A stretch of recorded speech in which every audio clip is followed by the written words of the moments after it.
ఫీజుల కట్టడికి చట్టం రాష్ట్ర ప్రభుత్వానికి విద్యా కమిషన్ ముసాయిదా బిల్లు ఫీజు రెగ్యులేటరీ కమిషన్ కు చట్టబద్ధత కల్పించాలి. రెగ్యులేటరీ కమిషన్ చైర్మన్ గా రిటైర్డ్ జడ్జి లేదా రిటైర్డ్ ఐఏఎస్ ప్రైవేట్ స్కూళ్లలో ఎలాంటి బిజినెస్లు చేయొద్దని చెప్పి సిఫారసు. ఇక ఫీజుల కట్టడికి చట్టం, ఫీజుల నియంత్రణ హక్కు ఆ చట్టం లేదు. ఎట్లా పడితే అట్లా ప్రైవేట్ వాళ్ళు కార్పొరేట్లు ఇవన్నీ వసూలు చేస్తూ ఉన్నారు, దందాలు చేస్తూ ఉన్నారు అని చెప్పి ఇక వీటి మీద నడుస్తూనే ఉంటుంది. ప్రతి సంవత్సరం చర్చ నడుస్తుంది, కొందరు మాట్లాడతారు. ఆ తర్వాత ఈ కార్పొరేట్ శక్తులను ఏవైతే ఉన్నాయో వాటిని కాపాడుకోవడానికి వీళ్ళు అటు ఇటుగా చూసి చూడనట్టు ఇవన్నీ వసూళ్ళు అంత నడుస్తూనే ఉంది కథ. మరి లేకపోతే సో ఇప్పుడైతే మరి ఫీజుల కట్టడికి అయితే ఒక చట్టం అయితే వచ్చింది అని చెప్పి రాపుతాయి. ఎందుకంటే మరి వెలుగు దినపత్రికలు రాస్తే కొద్దిగా ప్రభుత్వానికి సంబంధించినటువంటి కొన్ని జరిగేటటువంటి అవకాశాలు ఉన్నాయే మరి రాస్తూ ఉంటారు. సో ఇదైతే మరి చట్టం తీసుకొచ్చిరట రాష్ట్ర ప్రభుత్వానికి విద్యా కమిషన్ ముసాయిదా బిల్లు.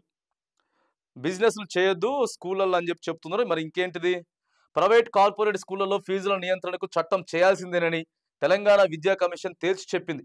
ఈ మేరకు రాష్ట్ర ప్రభుత్వానికి ఫీజు నియంత్రణ ముసాయిదా బిల్లును అందించింది. ఫీజుల కట్టడికి కీలకమైనటువంటి సిఫార్సులు చేసింది.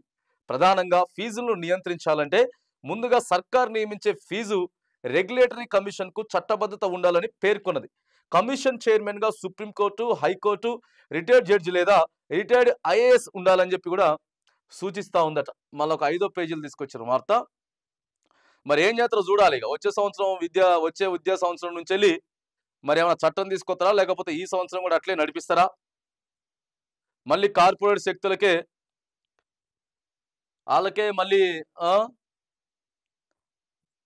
ముందు ఒకటి చెప్పి వెనకొకటి చేస్తుందా ప్రభుత్వం? ఏంది కథ చూడాలి, ఏంది కథ అనేది మళ్ళీ ఒకసారి చూడాలి. ఎందుకంటే ఇష్టానుసారం అయిపోయారు. ఇష్టానుసారంగా దందాలు చేసుకుంటా, వసూలు చేసుకుంటా స్కూళ్ళు, ప్రైవేట్ స్కూళ్ళలో దోపిడీ అంతా ఇంత కాదు. ఇది 5వ పేజ్. శుక్రవారం సెక్రటరియట్లో విద్యాశాఖ సెక్రటరీ యోగితా రాణాను తెలంగాణ విద్యా కమిషన్ చైర్మన్ ఆకునూరి మురళి నేతృత్వంలో కమిటీ సభ్యులు పిఎల్ విశ్వేశ్వరరావు, చారకొండ వెంకటేష్, జ్యోత్స్నా శివారెడ్డి కలిసి ప్రైవేట్ బడుల్లో ఫీజుల నియంత్రణ ముసాయిదా బిల్లు ప్రతిని అందించారు. ఈ సందర్భంగా ఫీజుల నియంత్రణకు తీసుకోవాల్సిన చర్యలను ఆమెతో చర్చించారు. రాష్ట్ర వ్యాప్తంగా పేరెంట్స్ సంఘాల, మేనేజ్మెంట్ల సంఘాలు, విద్యావేత్తలతో ఫీజుల నియంత్రణపై విస్తృతంగా చర్చలు జరిపారు. వారందరి అభిప్రాయాలను పరిగణలోకి తీసుకొని డ్రాఫ్ట్ ను కమిషన్ తయారు చేశారు. సిఫారసులు ఇవేనట్టుగా మెయిన్. రాష్ట్ర స్థాయిలో ఫీజుల నియంత్రణ రెగ్యులేటరీ కమిషన్ ఉండాలి.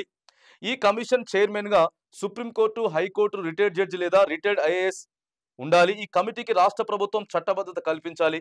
జిల్లా స్థాయిలో కలెక్టర్ ఆధ్వర్యంలో ఫీజుల నియంత్రణ కమిటీలు ఏర్పాటు చేయాలి.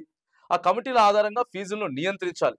బడుల్లోని వసతుల ఆధారంగా ఫీజులను నియంత్రించాలి. వెబ్సైట్లు, నోటీస్ బోర్డులపై ఫీజుల వివరాలు ఉండాలి.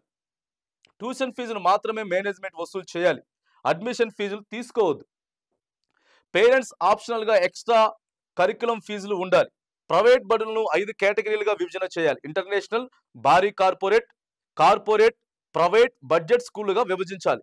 బడుల్లో ఎలాంటి వ్యాపారం చేయొద్దు. పుస్తకాలు, యూనిఫామ్, ఇతర వస్తువుల అమ్మకాలు చేయొద్దు. ఎక్కడైనా వాటిని కొనుగోలు చేసేటటువంటి అవకాశాలు కల్పించాలి. రైట్, ఇవన్నీ అయితే బాగానే ఉన్నాయి. మరి బాగానే ఉన్నాయి. వీటన్నిటిని కూడా మరి ఇంప్లిమెంటేషన్ చేసేటట్టే ఉంది ఈసారి ప్రభుత్వం. ఇంప్లిమెంటేషన్ చేయబోతా ఉన్నది. ఎందుకంటే అనేకమైనటువంటి ఫిర్యాదులు విద్యా కమిషన్కి, విద్యాశాఖ మంత్రులకి, ఈ ప్రిన్సిపల్ సెక్రటరీకి, వీళ్ళందరికీ కుప్పలు తెప్పలుగా ఇప్పటి నుంచి కాదు, ఎప్పుడైతే తెలంగాణ రాష్ట్రం ఏర్పడక ముందు నుంచి కూడా. ఈ తెలంగాణ రాష్ట్రం ఏర్పడిన తర్వాత గల్లీకో స్కూల్ అయిపోయింది. ఎవరు పడితే ఎవరిని పెడితే వాళ్ళని పెట్టుకొని స్కూల్ నడిపించేస్తా ఉంది. ఇది ఒక పెద్ద దందా అయిపోయింది. సో దీని మీద అనేకమైనటువంటి ఫిర్యాదులు వస్తున్నటువంటి నేపథ్యంలో కొన్ని కఠినతరమైన నిర్ణయాలు అయితే మరి కొంత మార్పునైతే ఈ ప్రైవేట్ స్కూళ్ళల్లో అన్ని విభాగాలు, ఏ స్కూల్ ఎక్కడ కార్పొరేట్లో ఉందా, ఏడున్నది, ఆడ వసతులు ఎట్లున్నాయి, అడ్మిషన్ ఫీజు తీసుకోవద్దు. ఆ తర్వాత కేవలం మరి అక్కడ ఉన్నటువంటి ట్యూషన్ ఫీజులే తీసుకోవాలి, అది కూడా స్కూల్ని బట్టి తీసుకోవాలి. వీటన్నిటిని అయితే ఒక నివేదిక మరి సిఫారసులు అయితే జారీ చేస్తా ఉన్నారు. ఎందుకంటే మస్తు దందా ఇది, మస్తు దందా. మనం కూడా ఒకసారి కంప్లైంట్ పెట్టినాం. విద్యా కమిషన్ దగ్గరికి పోయి మనం ఒక 4 మంత్స్ బ్యాక్ ఏమో మనం కూడా మన ఛానల్ తరపున మనం కూడా కంప్లైంట్ పెట్టడం జరిగింది. రాతపూర్వకంగా కూడా మనం లెటర్ ఇచ్చాం. ఇగో దందాలు జరుగుతా ఉన్నాయి. ఎక్కువగా ఆడ భద్రాద్రి కొత్తగూడెం జిల్లాలో జరుగుతా ఉన్నాయి. వీళ్ళు ఎట్లుంటదనంటే వీళ్ళు మళ్ళీ కోర్టు నుంచి ఒకటి తెచ్చుకుంటారన్నమాట.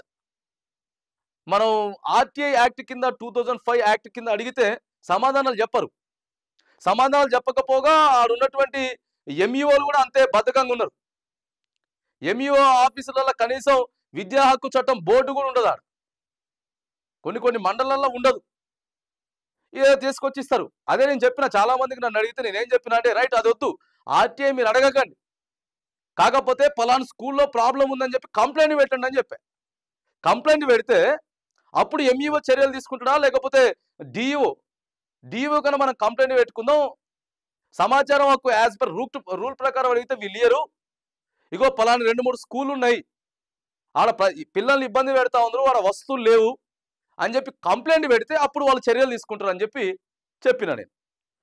సో ఏదేమైనా కానీ ఫీజుల కట్టడికి మాత్రానికి వచ్చే విద్యా సంవత్సరం నుంచి వెళ్ళి చట్టం తీసుకురాబోతున్నాం అని చెప్పి అయితే ఓ ముసాయిదా బిల్లును కూడా రాష్ట్ర ప్రభుత్వానికి విద్యా కమిషన్ అందజేయబోతున్నట్లు మరి ఈ 2-3 నెలల్లో కూడా ఫుల్ ప్లెజ్డ్గా ఏవైతే rules and regulation terms and conditions ఉన్నాయో వాటన్నిటిని కూడా ఇంప్లిమెంటేషన్ అయితే మరి చేస్తాము అని ప్రభుత్వం అయితే, అటు విద్యా కమిషన్ ఇటు ప్రభుత్వం కూడా చెప్తున్నట్టు మరి ఇక్కడ వార్త అయితే కనబడుతున్నది.